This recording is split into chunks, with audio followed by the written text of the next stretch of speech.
Okay, I'm going to go ahead and start recording. Welcome back and to CE 29, and I'm going to go ahead and share my screen.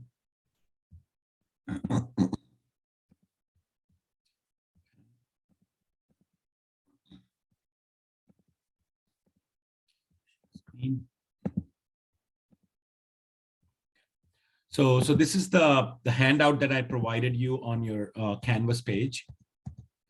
And in the last class, when we met on Thursday, I believe, we derived, or not Thursday, actually, we met on Tuesday, and then we had the guest lecture on Thursday on surrogate measures, and then use of simulation for design. But then here is what we were talking about last Tuesday when we had met. And we derived these equations to develop the equations for the two-fluid model. And this is sort of where we ended up here, equation 637, which is natural log of TR, which is the running time on the network, equal to 1 over n plus 1 natural log of Tm, which is the running time as it would be if no vehicles were stopped on the network. So nobody had to stop at all. And then n over n plus 1 natural log of T. And then we said we call these Tm and the N and Tm are my two fluid model parameters. And why do we have two fluid model? Because we have two fluid model because the problem we have right now is that we've talked a lot about macro level models for the uninterrupted flow scenario. For example, all of that shockwave discussion, that discussion was about macro level modeling for uninterrupted flow. And uninterrupted flow meaning the flow that you have on freeways where there are no signals, no stop sign, and vehicles are generally not supposed to stop. But we haven't really talked ever about, and you might not have even talked about this in any of your earlier classes or in traffic engineering, because this is relatively new work, just started in like 1970s and 80s. And then it's picking up again a little bit now because we have better data. But the idea of this type of model is that how do we define macro level models for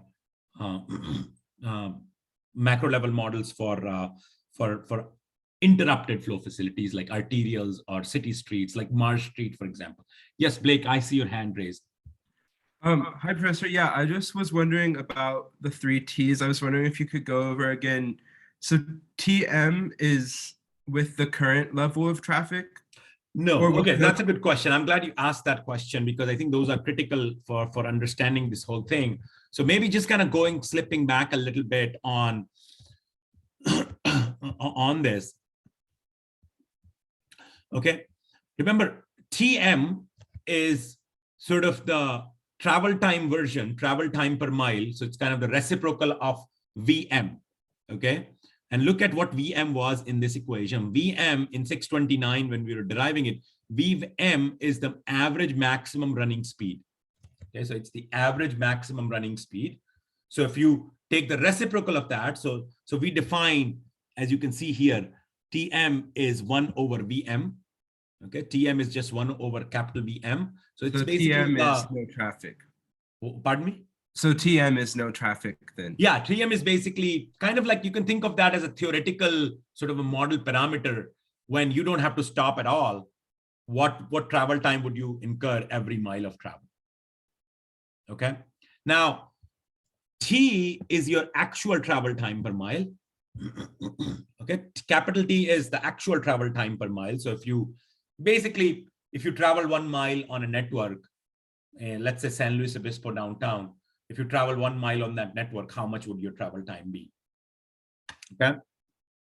And then TR is an interesting one because TR is a parameter. It's not a parameter, it's a variable. And the difference being the parameters usually are constant. So basically the parameters, like if you think about it in a regression model, you'll have the Y variable and the X variable. And then when you do like Excel, like let's say you do a best fit line, and then the coefficients that you get, that's what we call like sort of the model parameters. So you think of those T and TR as your variables, and Tm and also n as your parameters. Okay, so those are parameters. They usually are defined for one set of network. They don't change for a set of network. Yeah, I see something in the chat as well.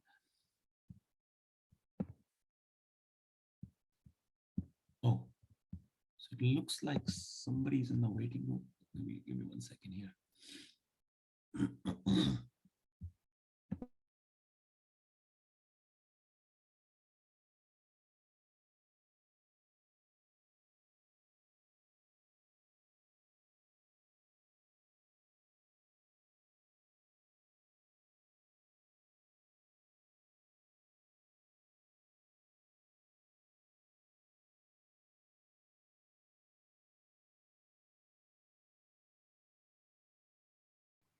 Professor, you're muted.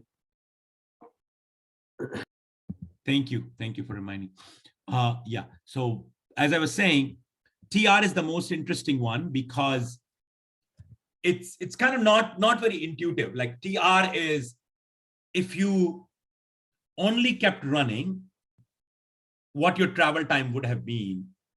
Okay, what your travel time would have been had you been just moving all the time and not stop. Okay, so it's the running time per mile. Okay, so running time per mile would be, let's say you travel for 1 mile or whatever distance you traveled on a network. If you could always keep running, what would have been your travel time? So you basically exclude the time that you were stopped, and then figure out your speed while you were moving and take the reciprocal of that speed. So that's your capital TR. And then these capital terms represent that all of these travel times are measured per unit distance. So it could be per mile, per feet, whatever, however you want to define it, typically defined per mile. Okay, so those are your 3 time parameters. Does that help, Blake? Yeah, so TM would be like if you were moving at the maximum speed the whole time. Yeah. So the only difference between TR and TM, because TR excludes the stops. So right. It's just like because you'd be going a little bit slower with TR. Right. And then the only thing, the other thing is that TR is an observed quantity. So TR would be something that you're observed. So I think I mentioned last time when we were talking about this, is that how this type of data might be collected is that you use the chase car methodology to collect this type of data. So you basically pick out a car, you have somebody pick out a car, have them follow that car for whatever distance they stay in the network. So you have them follow them, and then you keep every 1 mile, you keep recording how much time you spent stopped, how much time you spent moving. So you typically, the biggest difference in terms of how we observe these is that we gather the data on capital T and capital TR.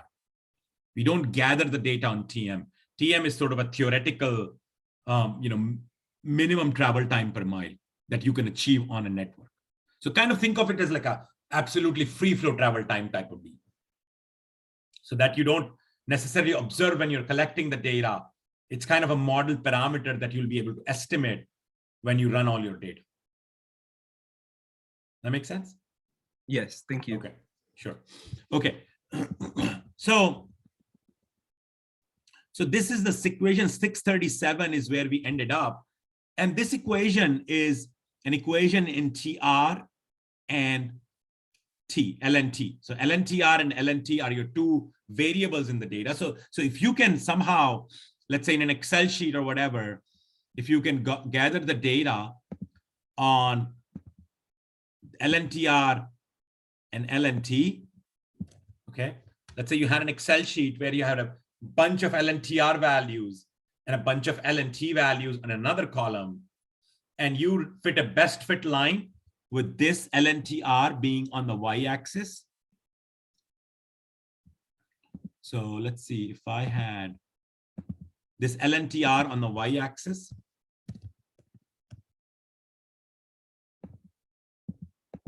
and then I put this LNT on the x-axis. So my x-axis will be LNT, my y-axis will be LNTR, and I fit a best fit line. Okay. My constant term, what I'll get is I'll get this value, this whole thing, I'm going to box right now. This whole thing will be my constant term.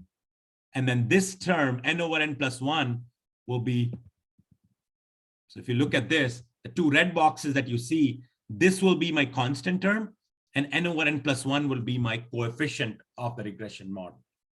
So remember, when we do a best fit line between two variables in Excel, you get a constant value, like the intercept, the y-intercept, and then you get a coefficient for x, coefficient for the x variable. So the coefficient for x variable would be n over n plus 1. And then what you'll get for the constant or the y-intercept, you can equate that to 1 over n plus 1 times ln/tm. Okay, and this is sort of what your lab is about too. So I'm going to give you a way to get, I'm going to suggest you a way to get the regression, I mean the TR value and the T value. Okay, TR value and the T value from the VSIM output, from a microscopic simulation model output. And using that output, I'll have you estimate the value of TM and N for that network. Okay, so that's going to be your lab assignment, just so you know. Now, I'll also specify some homework problems for you. I mean, there will be a homework problem, and then also there would be a test problem very similar to that. But in the homework problem or the test problem, I'm not going to give you the data. Instead, I'm going to give you the coefficient value. So let's say if this value turned out to be beta naught, and then this value were beta 1. Okay, so if I had beta naught and beta 1 value, I can derive what my n and tm will be. So in the problem, I might tell you that, hey, I did a regression on LNTR and LNT, and my model looked like, which gave me a value of beta naught equal to, and I'm just going to throw some numbers out there. I don't even know if they make sense, but let's say beta 1 equal to 0.2. I don't know why it doesn't want to. 0.2, and then beta equal to 1.7. Okay, so let's say you got beta naught equal to 1.7 and beta 1 equal to 0.2. Okay, so beta 1 is the coefficient of the x variable, which is ln/t, and then beta naught is 1.7. This is a completely hypothetical example, but what I want to show you is that you can use these values to derive the value of n and tm. If you know that the beta 1 is 0.2, you can say, okay, beta naught is 0.2. What that tells me is that n divided by n plus 1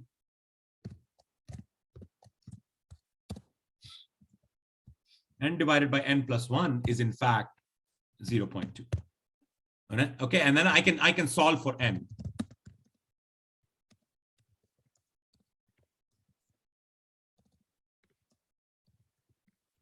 Does that make sense? I'm going to just take a quick pause here and ask you all, if you knew what beta 1 was, can you derive the value for n?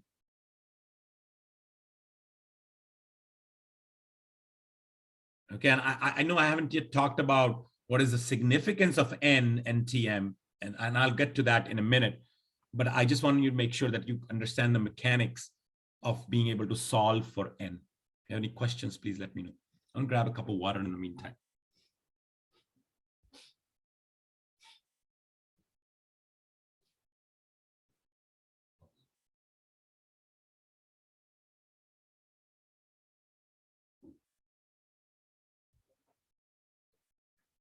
Okay, any questions?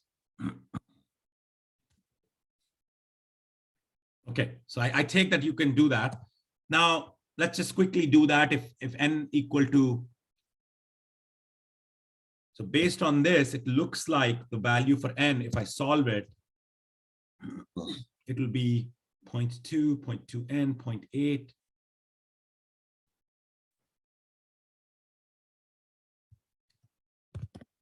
Is that what I'll get?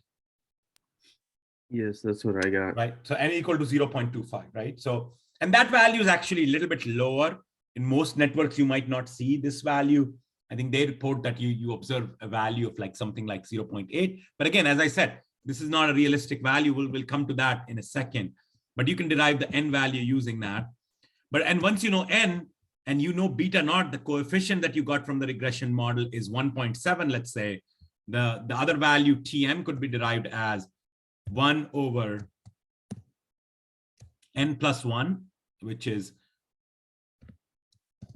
this equation, 1 over n plus 1, multiplied by ln, natural log of Tm, equal to 1.7. And in this equation, you already know the value of n. You already know the value of n. And you can solve that equation then for Tm as well. Okay, so that's the mechanics. So these are very simple problems. All you need to know is if I give you the coefficient beta naught and beta 1, you just need to know which coefficients do they stand for, and then just plug in those values. Dr. Pandey? Yes. So we need to know that beta naught is that specific term there ahead of time. Yeah, because okay. Beta naught is basically I could basically specify that as, so the y-intercept in the regression equation was 1.7, right? So that's you know that if you're regressing LNTR with LNT, LNTR being if you knew that if you're regressing LNTR with LNT, right? I gave you that the y-intercept of that regression came out to be 1.7, then you should know that I'm referring to this constant term that doesn't have any variables. And if I give you the coefficient of LNT, or the regression coefficient for LNT was beta, regression coefficient, because there is only one variable. So I could just simply say regression coefficient is 0.2, then you should know that I'm referring to whatever goes with LNT. Does that make sense? Okay, yeah, that makes sense. Okay, so yeah, so there in the homework problem you see the typical language that is used, but the idea is that as long as you know what is the intercept and what is the coefficient, you can use those to derive the values of n and Tm. Okay, so I'm going to clear out all these drawings here, and I'm still recording this, so yeah, you will have that access to this. Now, one thing that we do want to say is that we haven't yet discussed, I mean, I guess we've discussed like, how do we derive n and Tm, okay? But we want to say, what does it mean? What does n mean for any network? Like, what does it mean to have a value, certain value for n and a certain value of Tm? Is that a good thing? Like, should we have higher values of n, higher values of Tm? What does that mean? Okay, so here's what the text says here. Tm has been found to range from 1.5 to 3 minutes per mile, with smaller values typically representing better operating conditions in the network. Now, so I'll basically, yes, I'll agree with the first term. The Tm value could be anywhere between 1.5 minutes per mile to 3.0 minutes per mile. I'm not so sure because this was written way before. This was written like sometime in early 2000s, I'm thinking, sometimes in maybe 2005 or something. So I wouldn't actually agree with the fact that the smaller values typically represent better operating conditions, because this tells me that they want the Tm to be as small as possible. But with our new sort of safe systems paradigm, maybe urban streets are not the places where we want the vehicles to be moving too fast. Okay, so that's one critical thing I want you to note, is that even though this document says Tm has been found in the range of 1.5 to 3 minutes per mile, which is correct, with smaller value typically representing better operating conditions for the network. I guess, better means faster. Yeah, sure. If the Tm value is lower, if your travel time per mile is lower value, has a lower value, that means your vehicles, at least theoretically, can move fast on that network.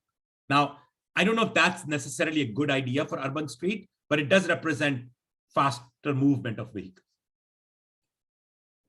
So a lower value of Tm means your vehicles, at least when the network is emptier, vehicles move faster.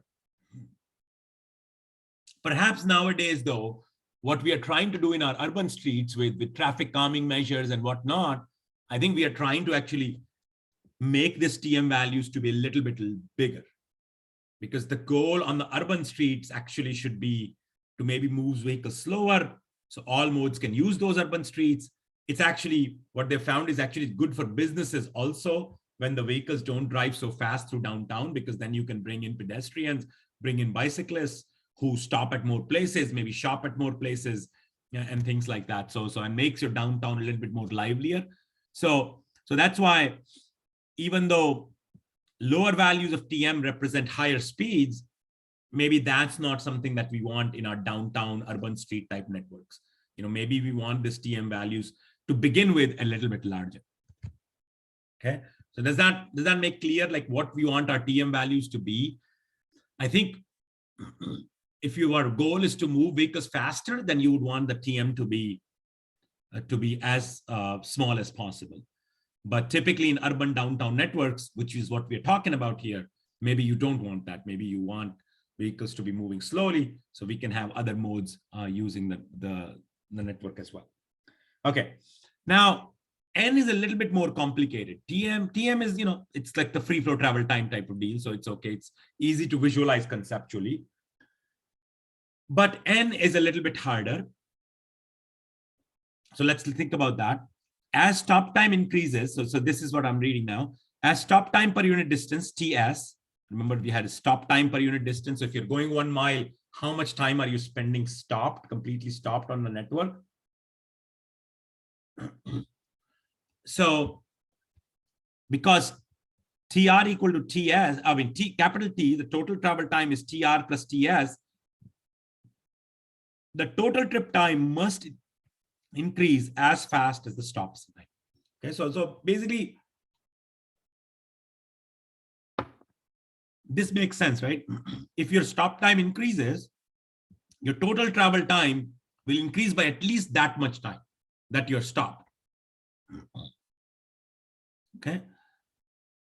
But if N is 0, TR is constant. So if you go back to equation 635, which is where I'm going to take you, equation 635. If you plug in N is equal to 0, your TR is equal to TM. Your TR becomes equal to TM. And the other thing with that, what happens is that if TR is equal to TM means that TR is a constant in that case. It doesn't change as a variable. It becomes equal to a parameter value, TM. So if N is equal to 0, TR is a constant, and then trip time will increase at the same rate as the stop time. Okay. So if your TR becomes a constant, your travel time will be basically this. As your stop time increases, your travel time will increase exactly that much amount, because your running time is actually a constant. It doesn't change with conditions. Okay. Now, but we know that N must be greater than 0, right? Because think about this. Why do people have to stop on an urban network? When the vehicles are driving on an urban network, why do they have to stop? What causes stop on an urban network? Anybody wants to take that on? What causes vehicles to stop on an urban street network? Okay, so I see something in chat. Yeah, traffic signals could be one. And then what causes increase in stop time? So yeah, so there could be many reasons. Traffic signal is one of them, that's for sure. Pedestrians and as they're crossing and all of that. That's great. And in general, there is more congestion that will lead to more stop time, right? So now think about this, because whatever causes more stop time will actually, all of these causes that we've been talking about, traffic and signals and traffic congestion and all that, because they cause increase in stop time, but they also at the same time, they cause congestion. And then when congestion is high, even when the vehicles are moving, they move at a lower speed. Okay, they move at a lower speed because whatever causes increased stop time would also cause running time to be higher as well. So when there is congestion, when there are a lot of pedestrians, when there is a lot of traffic signals, your running time also goes down. You don't run as fast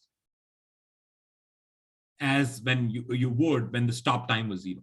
So basically, whatever causes stop time to be higher also causes running time to be higher. And that's why you expect the n value to be greater than 0. So intuitively, n must be greater than 0, since the usual cause of increased stop time is increased congestion. And when congestion is high, vehicles when moving also travel at a lower speed, okay, than they do when the congestion is low. Okay, and that's what basically what we're trying to say is that you can guess that the n value will typically be more than 0, because whatever causes congestion and increase in stop time will also slow down your running time. That makes sense? Questions? Is everybody clear on why n intuitively has to be more than 0? Because n more than 0 means trip time would increase at a faster rate than a stop time, than just the stop time. It'll obviously stop time will add to trip time, but the trip time will increase at an even faster rate. Why? Because whatever causes stop time to rise, it will also slow down your running time.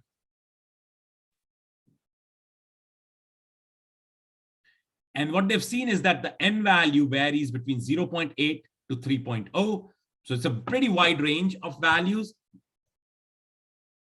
with a smaller value typically indicating better operating conditions in the network. I think this I agree with pretty much. With a smaller value typically indicating better operating conditions of the network. So basically, if you have a smaller value of n, that means your total travel time, okay, if you have a smaller value of n, then your total travel time does not increase as much at a very high rate as the stop time increases. Of course, it increases more than the stop time because running time also goes up at the same time. But because if the n value is low enough, then your running time does not contribute as much to your total travel time. Basically, you don't rise very fast with a lower value of n, and which is a good thing. That means your network is a little bit more resilient to adding more traffic. You can take on more traffic on without slowing them down too much. So an ideal network to me, an ideal urban network to me would look like a high value of TM, where your free flow travel time is actually higher. Okay, so in general you're moving slowly, but you can accommodate more traffic without degrading too much operating conditions. Okay, that will be an ideal type of a network. So low value of n and perhaps a little bit higher value of TM would be ideal. So here is what it says. Higher values of n indicate networks that degrade faster at demand increases. So this is something that you think about, and they give you some examples, and I want you to read through this, but they give you some examples of TM and n value in Houston and TM and n value in Austin. So you could see. So let me ask you this. So look at these two values. I'm going to highlight those. So look at this, compare Houston and Austin data.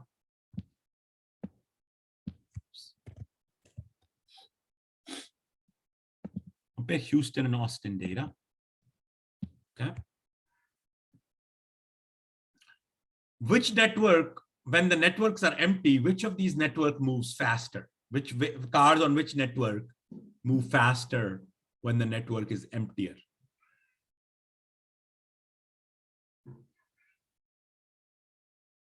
Which network move faster when you're looking at the TM values and n values for network in Houston, you're looking at n value and TM value for your network in Austin. And what I'm asking you is, which of these networks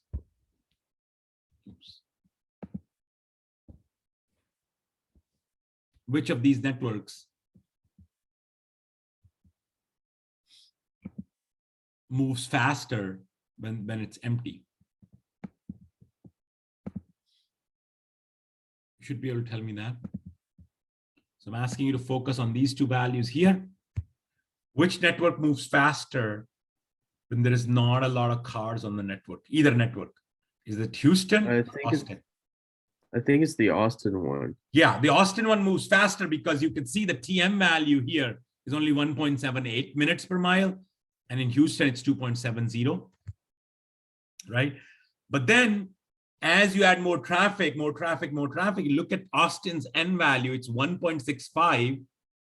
That means in Austin's network, as the stop time goes up, the travel time increases at a much faster rate than in Houston. So in Houston's network, the N values is much lower.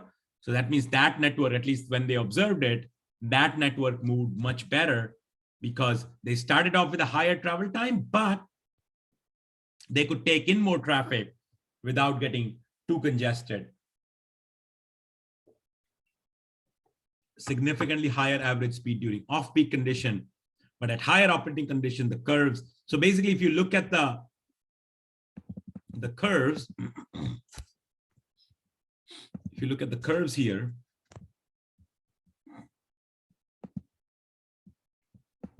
if you look at these curves here, between stop time and trip time, you can see that the Austin starts out lower, but then at some point, and they have other cities in there, but if you look at the Austin and Houston curve, they're not exactly very clear about this. So I will try to highlight that. So the Austin curve is probably somewhere here, like that, kind of like this. And I'm sort of making a sort of a linear representation of sorts, but and the Houston network starts at like a little bit lower, higher value, but then kind of goes. It's not. So you can see that at some point the two lines sort of overlap. So Austin line goes up and up and up faster because it has lower initial travel time, but then N value is larger, so the slope is steeper. And then the Houston network is a little bit flatter in that starts higher, but then. So this is trip time versus stop time, two fluid model trends for the CBD. CBD stands for Central Business District. CBD data from cities of Austin, Houston, San Antonio, and I think there's one more. and Matamoros, Texas, Matamoros, Mexico. So these are like sort of the four cities there, but you get the idea, right? So TM value define the free flow speed, N value define how resilient you are when traffic gets added to your network. Questions? Okay, so did you say that you wanted like a lower N value because that means that the network speed is going to degrade slower? Yeah, so I think, yeah, Okay. that's right. So lower value of N would mean that as you add stop time, your travel time will increase by at least that much, but not much more than that. It'll add some more, it'll increase by some more. But if N value is larger, as you add more stop time, your total travel time will go even faster, right? It will increase way faster. So yeah, we want lower values of N because that makes our network more resilient to being able to add more traffic to it and not have speeds go down too much. Okay, so the best models then, like you said, is low TM and low N is the best. I mean, if your goal is to move faster, I think if your goal is to be a resilient network that still works for everybody, perhaps you're okay with a little bit higher value of TM too, right? Because yeah, it would mean that your makers move slowly at the beginning, but maybe you want that so that you can encourage other modes as well. Does that make sense? Totally. Right. Yeah, higher value of TM and maybe perhaps, and then lower value of N. Yeah, you do want lower value of N because you don't want the traffic to degrade too fast as you add stops to it.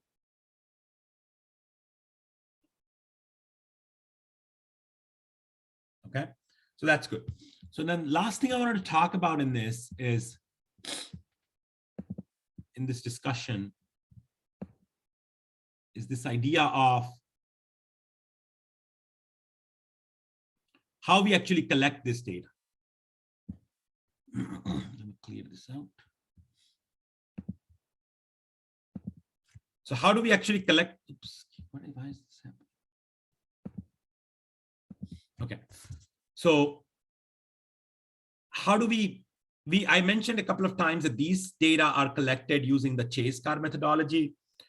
In the real world, from the real world, you collect it using the chase car methodology, where the driver is instructed to follow a randomly selected vehicle until it either parks or leaves the designated network. So it goes outside the boundary of your study area.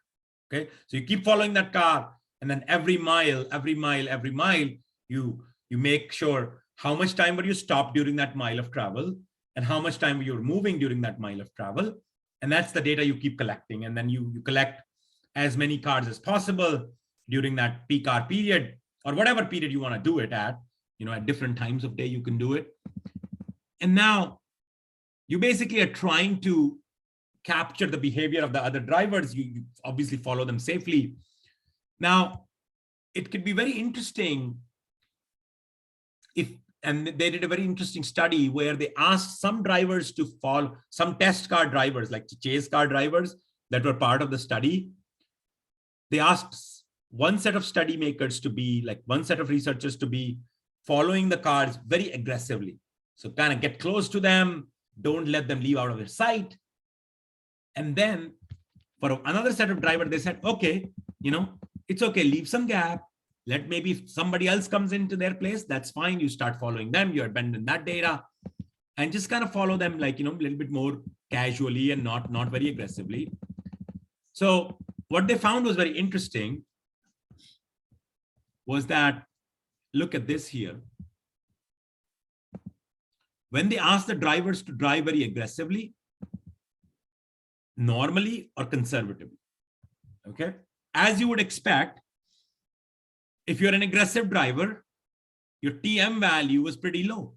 You're following very aggressively, so you could follow very fast, and then you try to, you basically are not making too many, like you're trying to accelerate faster, and at a low congestion network, you could sort of make your travel time lower, and then you could see that normal driver would 1.67, conservative driver at 1.8.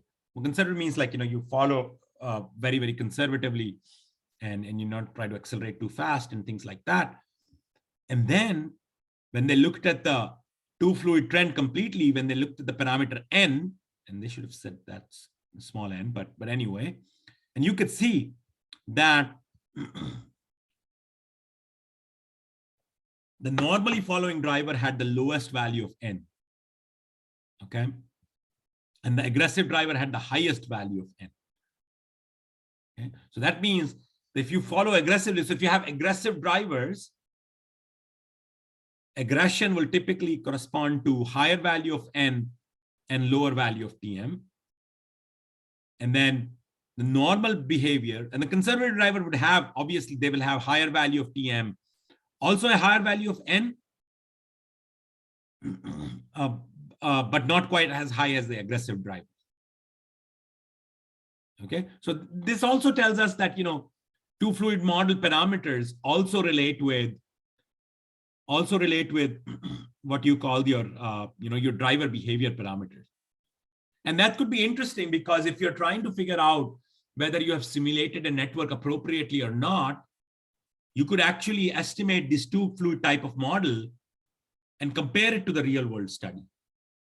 Okay, and if you find that your N and TM values that you're getting from the simulation model, and then you run a real chase car study, you can compare the two values and say, hey, are my drivers in the simulation being more aggressive or less aggressive?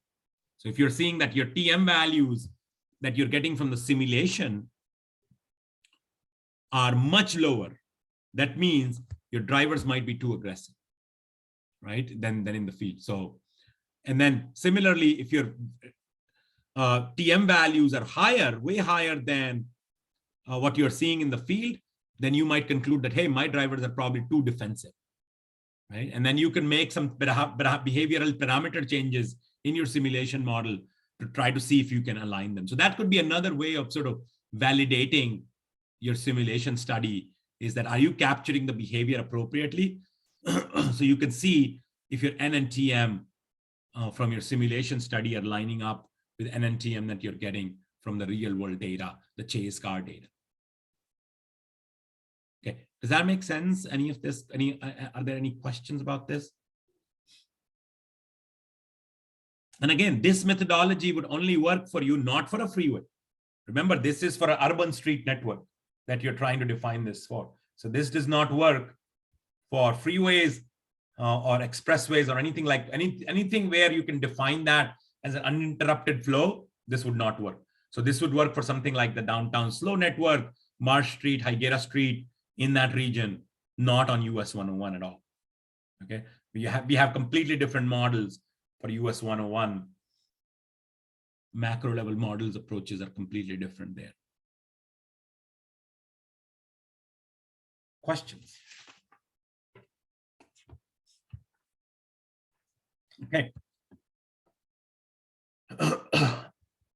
If there are no questions, what I want to do is I want to just kind of talk a little bit about what we have going on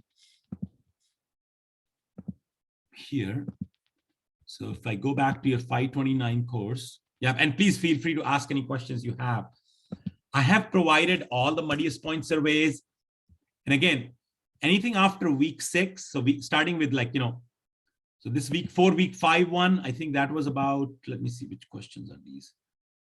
Yeah, so starting from this muddiest point survey, so I'm going to just highlight that in a second here. So if you can take all the surveys starting at week 4, 5, so starting from here, this one, week 6, week 7, and the 2-fluid model parameter. So review these surveys after you've done the homework problems and then, you looked at all of the other things. And I will look at that data by Thursday and then prepare my revision lecture. So that we are preparing for the test number 2. Okay.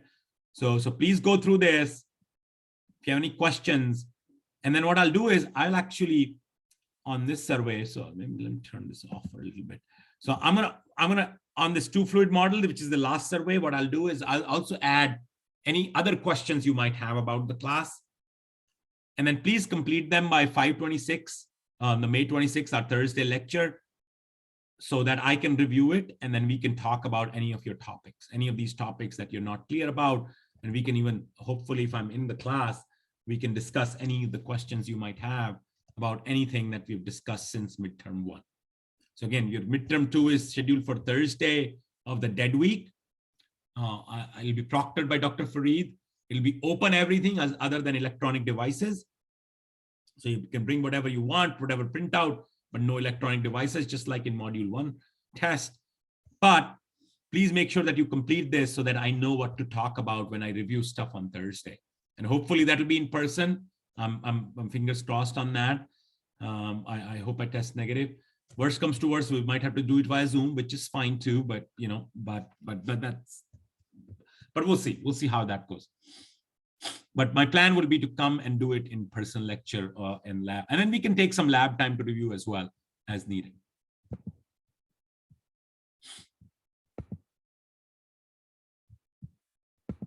Okay. Any questions? I'll just kind of, this 2-fluid model parameter survey, I'm just going to make sure that we, I add one more question about anything from module 2 at all. Okay. All right. Any other questions?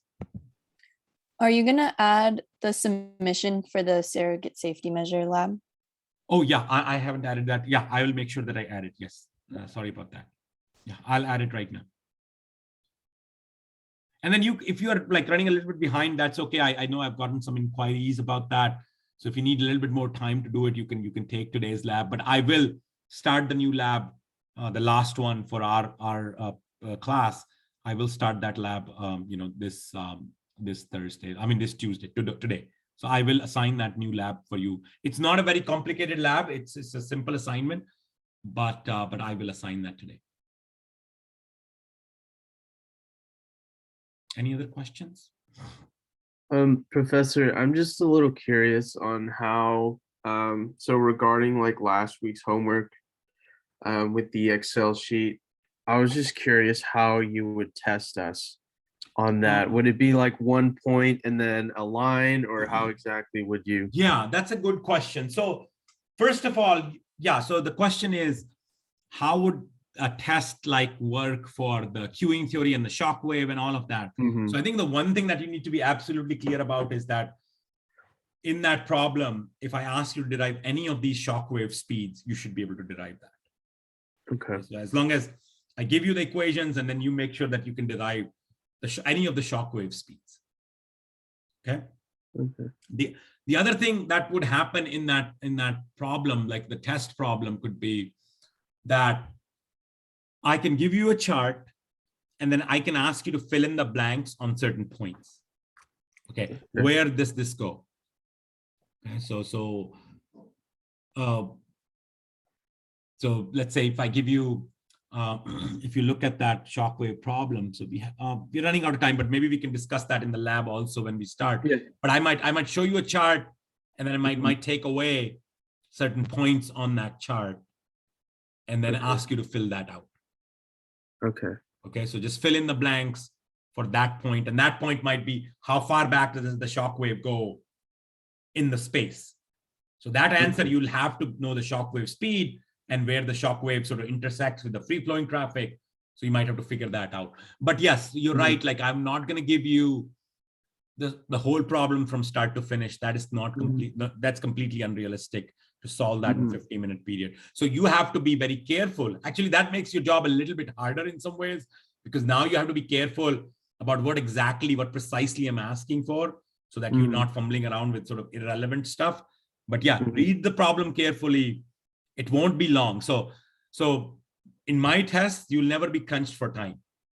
That's so if you're becoming crunched for time, you're not probably thinking it correctly. The problem is probably not that computationally intensive. So that's a good rule of thumb for the tests. It's not going to be time consuming. It's not going to take that long. Okay. And then we can, I can talk some more about that in the lab after I've assigned the lab today. So maybe we can take some time to talk about that a little bit more. Okay. Okay. Thank you. See you at noon. Bye. Thank you. Professor, is it okay if we go into the lab room and we can zoom in from there? Yeah, I'm fine with that, as long as you might need some headphones if everybody does that. So okay, cool. Also the roundabout report, I wanted to still get some data from that computer. Is it okay if I turn it in later on tonight? That's fine. Yeah. Okay. Please. All right. Thank you. We'll see you on Zoom in an hour. Bye. Bye. Ella, let me just stop the recording.